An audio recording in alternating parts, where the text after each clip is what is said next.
It was terrible, and even as we were shooting the scene, you know, you have to remember I've been with this project, developing it for so long, that I almost couldn't believe we were really shooting the cutting of the negative scene. I just couldn't believe it was happening.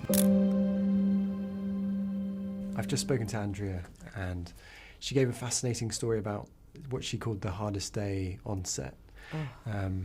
Doing this very emotional scene between both your characters. I mean, what was that day like for you? Was it as difficult emotionally for you as well?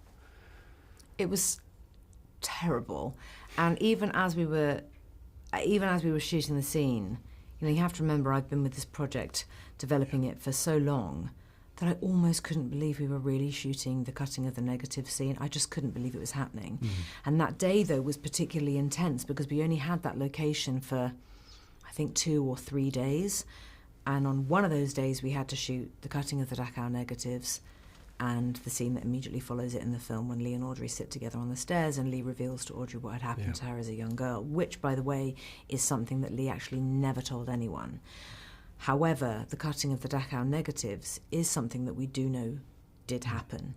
And so there was a huge responsibility that we felt to get it right. And, you know, sometimes as an actor, the job that we do, we're not saving lives. But when you really immerse yourself in the situation that those characters were in, especially when you're playing real people who had existed, you kind of cross over into this slightly dangerous territory where you almost feel a bit possessed. So it was very intense for Andrea and I was so lucky to have her and to have that level of support. She's such a friend. She's the definition of a mensch, you know. Once she says yes to something, she sticks by it and she sees it all the way through. And she's still with us now. Look, here she is doing all this press for us. She only just wrapped another film on Friday. Poor little thing's exhausted. But she's just wonderful. I was so grateful for all our cast and our crew. They were just amazing.